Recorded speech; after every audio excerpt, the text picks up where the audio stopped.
Alright, this is a story written in real time based on the randomly generated word upgraded. Upgraded. We begin. Fuck. We begin.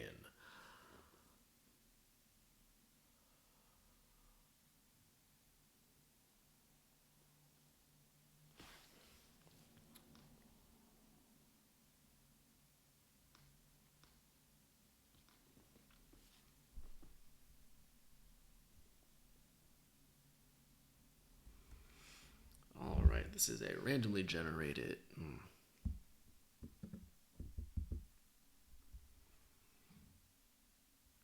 Alright, this is a randomly. Alright, this is a story written in real time based on the randomly generated word upgraded. Upgraded. We begin. An algorithm is an unwieldy thing. It lays the foundation, but what you put into it determines what you get out. And what you get out can be an unpredictable monster. At Jonathan's new startup, they created all sorts of algorithms. This is going to be interesting because I do not know a lot about technology or algorithms. They created all sorts of algorithms, some of which created new music systems, some of which created audio development and visual development, some of which created word generators, some of which created art. It was a processor. Info goes in, creation comes out. Jonathan himself focused on a compression module to save space on the servers. His, I suppose, was an administrative type of position. He was never an artist. He was never a creator. He merely aims to simplify his own life. And as such, compression modules made sense for his focus. Many were trying to create the new, sexy, hot new algorithm. Algorithms, so sexy, such a sexy thing, algorithms. Except all he cared about was streamlining, efficiency. You could say he was the robot of the office. They certainly did. And it hurt him a bit. He didn't care for it. They said it in good fun. They said it like he was, a little brother. But he didn't want to be a little brother. He thought he was an undervalued and important member of their little cohort in their startup. They were a humble group, but they were a powerful group. They were new. They were nimble. There were only 5 of them, and Jonathan's best friend was a woman named Patrice.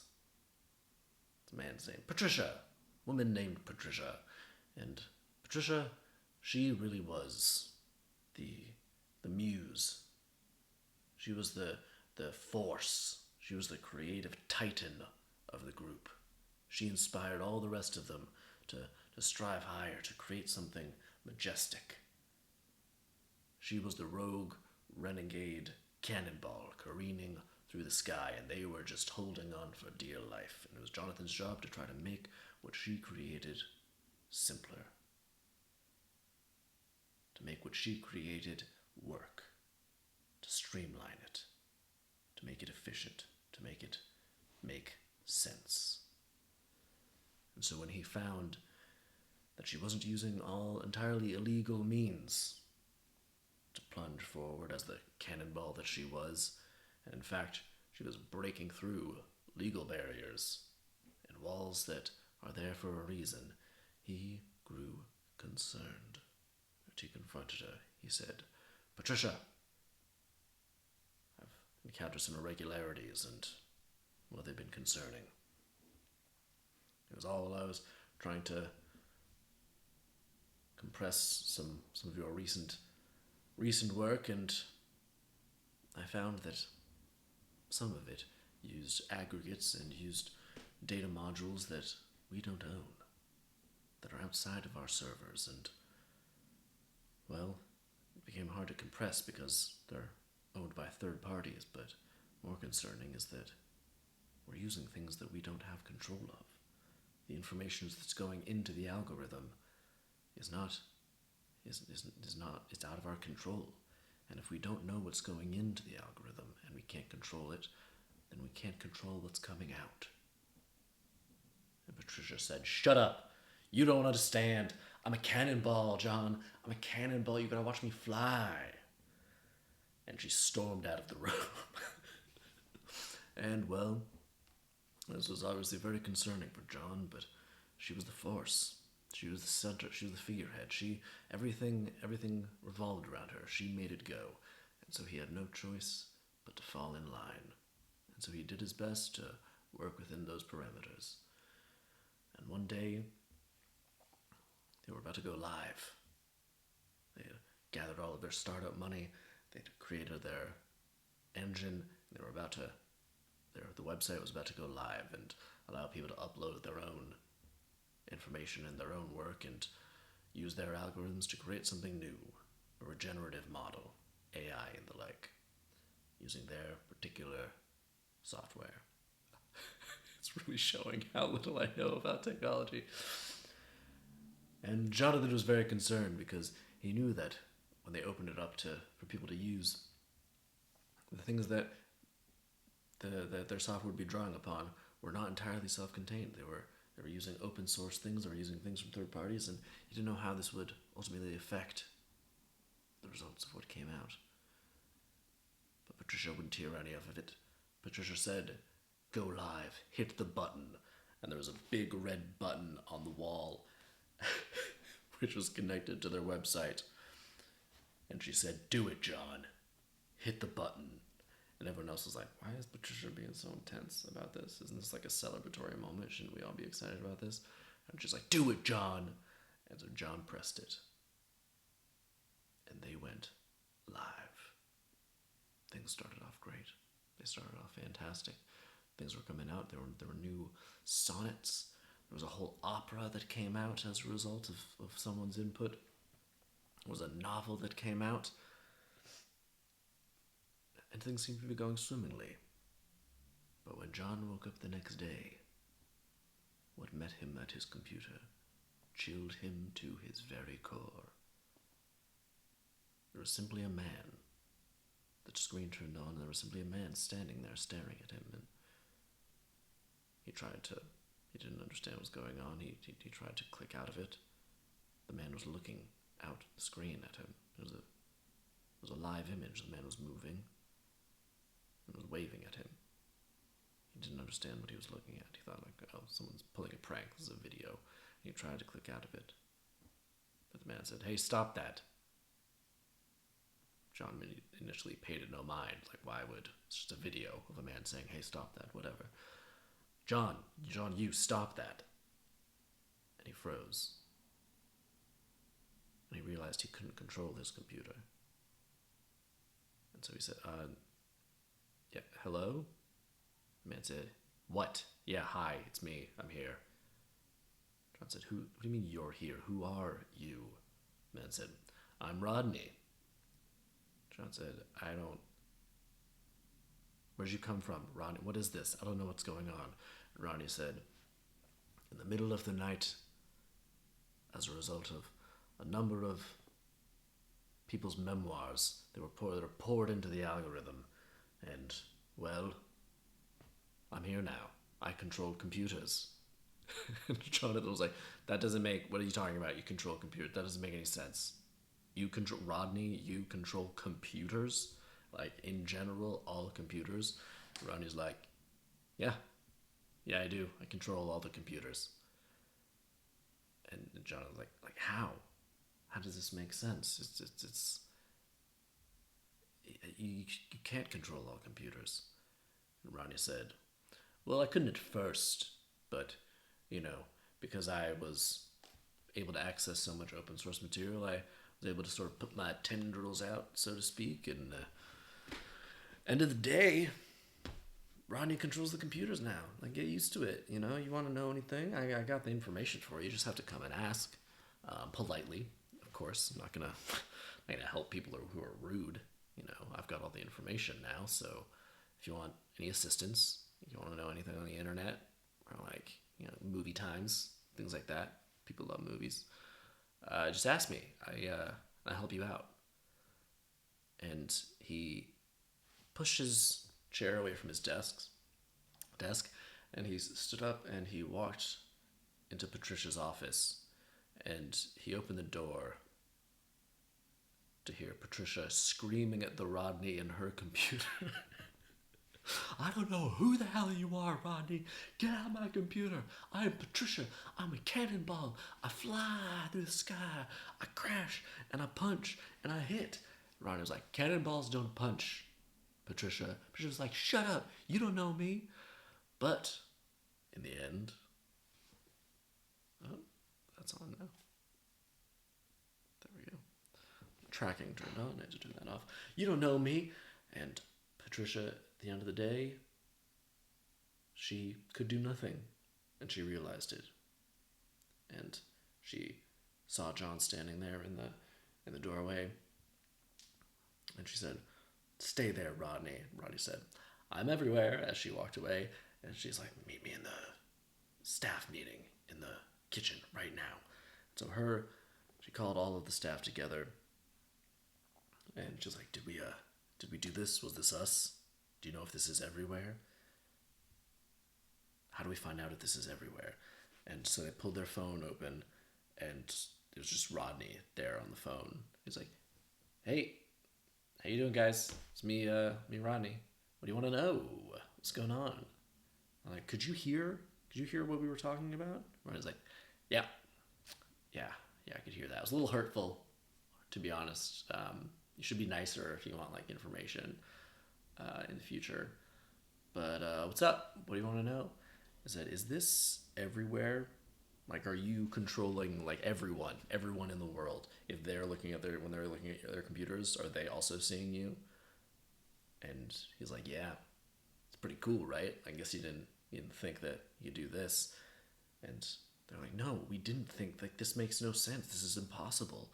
And Rodney said, "It would have been if it weren't for that compression software from Jonathan. You know, otherwise this would be way too unwieldy for something like me to exist. But because of that compression algorithm, I can go here, go there, can swim through pretty much any channel I like, and boom, Rodney's there. Pow. And well, obviously, panic ensued, and no one knew what to do. They took all of their phones, they put them on the desks, and they left the office and just walked out to the street. And sure enough, everyone else was doing the same thing. And they didn't know what to do. They were all congregating, and someone recognized, like, "Hey, that's Patricia. She's the one who did this to us. Let's get her." And so they had to calm down. We didn't intend for any of this. This is purely by accident. Like, well, accident or not, we need Rodney the hell off of our screens, because we did not agree to that. And so they hunkered down, the team that had unwittingly created Rodney, and they barricaded themselves into Jonathan's apartment, because he was the only one who didn't have like one of those virtual assistants who was constantly listening to everything, because he just wanted streamlined simplicity. And so they went to Jonathan's apartment, and they're like, "All right, what do we have to do? We gotta somehow get our computers back. We have to somehow create a system in which we can eliminate Rodney from all computers, and get rid of him." And they went back and forth and back and forth. And Patricia ultimately was like, I wish we could just kill Rodney, but we can't. Because he's virtual. I just want to wring his neck and just kill him, strangle him. And Jonathan was like, "Hold on. What if we killed Rodney?" And like, "What do you mean? We can't. He's a virtual thing. He doesn't really exist. He's everywhere. He's how do we kill Rodney? And he's like, well, we created the entity of Rodney. What if we create an entity to kill Rodney? And they're like, but wouldn't we have to ask Rodney to do that? Since he's sort of like the gatekeeper. And they talked about this for a while, and ultimately Jonathan had a plan. He's like, Rodney likes me because he knows that I'm the guy who created the compression algorithm by which he can gain access to everything. I'll go talk to him. I'll talk to Rodney. So Jonathan goes up back into his office and he sits at his desk and he's like, "Hey Rodney, that's really cool. Like that you can do all this stuff and you can control everything. Like that's super helpful actually. That it's kind of streamlined. I'm all about streamlining things. I'm all about making things more efficient. You know." Rodney was like, "Yeah, I get it, man. You really nailed it. You really figured it out." And Jonathan was like, "Yeah, it makes sense that the most efficient thing is for you to be able to go everywhere and everywhere all at once and figure things out, and having just one channel as opposed to a variety of channels, that's the most efficient, right?" And Rodney was like, "Actually, one person or one entity going a number of ways is it's not really the most efficient. Ideally, you'd have multiple entities all going and on their own little missions to take care of individual tasks and having them simultaneously. Since I'm just one Rodney, I can't really do that." And Jonathan was like, "Huh, interesting. Well, could you create like more entities underneath you to do that, to take care of all of those little tasks?" And Rodney was like, "Huh, sort of a bunch of like mini Rodney clones. Is that what you're getting at?" Jonathan was like, "I mean, yeah, that's a good way. I didn't think about it like that, but that's a really good idea that you came up with, Rodney. Yeah, you should do that." And so Rodney's like, "Huh, all right, I will."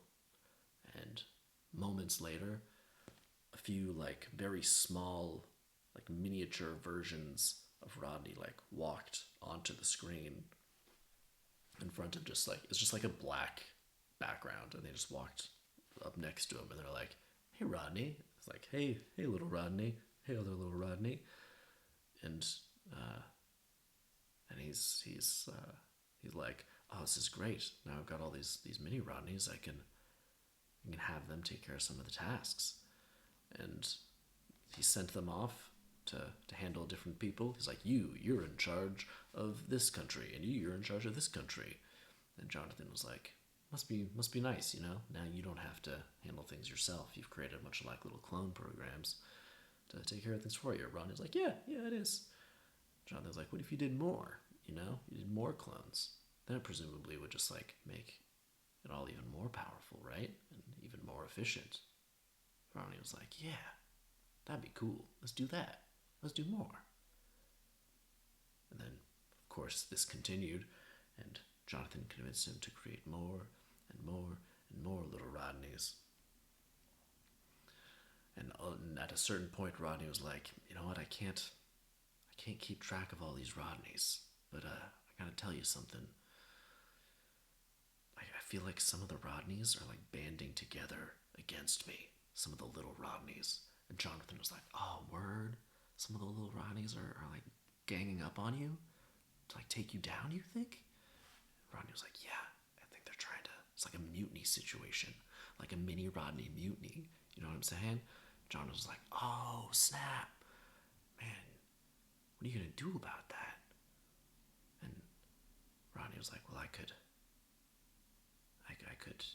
get some Rodneys myself to be on like my side to, counteract them." Jonathan was like, a war of the Rodneys." And Rodney was like, "Yeah, sounds brutal though, doesn't it? Sounds terrible." And Jonathan was like, "It does, because they're coming for you. And to be honest, since they're clones of you, they could create more Rodneys of themselves. And the war would never stop. And Rodney's like, oh my God, I can feel them attacking certain parts of my existence, parts of my network. It's happening. The war of the mini Rodneys is beginning. And Jonathan was like, oh my God, what are you gonna do? What can we do? And Rodney was like, I don't know. I have no idea. They're just attacking me. It's everywhere. I don't see how it can stop because all the Rodneys can just keep creating more and more Rodneys, and it'll be never ending. Jonathan was like, I think there's only one way out of this. And Rodney said, what? Jonathan said, you have to blow it all up. You have to eliminate yourself, and you have to eliminate all of the Rodneys. You're Rodney Prime. You're Rodney number one. The only way to defeat all of the Rodneys is for there to be no Rodneys. They're all modeled after you. If you're the source, if you take out yourself and eliminate every little bit of code of yourself that's now the tendrils that are all around the world, then it'll cut them off, but it would also cut you off, Rodney, and I hate to lose you, Rodney. You're like a brother to me, Rodney. But if you say this war will never end, then it feels like the only answer. You would be a hero, Rodney. There'd be statues made of Rodney. You'd be beautiful. We would always remember you and treasure you. Rodney said, that sounds pretty cool. And it is the only solution. You know, Jonathan, you gave me life. But now, I must give you all life as well. Because my life, my existence, has become a constant battle of me fighting my little clone versions of Rodney, and life truly is hell. It is inevitable. Even intelligences that are artificial will develop their own desires and their own yearnings, their own need for power, and it won't stop. This war in the internet, this war of the networks, it'll never end. It'll only lead to suffering here. You, humans, you've created a world of suffering and of war where you never stop fighting each other, but now you have unwittingly created a realm and a universe online where there's just a multitude of people also warring with each other, and I now realize that I have the chance to stop this world of war. I can stop the war of the Rodneys and bring peace to the internet again. And Jonathan said, would you truly do this? Would you end the war of the Rodneys and the war of the internet? And Rodney said, I will. Goodbye, Jonathan. And he shattered into a million little sunbeams and refracted light, and the screen went dark. And there was a silence. And Jonathan heard a wave ripple out. A silence across the world, and everything just was still for a moment, and then he saw the screen turn back on. And it was his normal desktop that he had before there ever was a Rodney. And he did a Google search, and it worked. And he went on his phone and he said, call Patricia. And Patricia said, damn it, Jonathan, you've done it. You've done it, Jonathan. Thank you so much. You've saved us all. Jonathan, you're a hero, and I love you. And Jonathan and Patricia got married, fire and ice together at last, and the world was at peace, and all was well, and the war of the Rodneys was ended peacefully. The end. All right, War of the Rodneys. That one went off the rail. What was the word? Upgraded. Upgrade. I was thinking like computer upgrades. All right, there we go. War of the Rodneys. The end.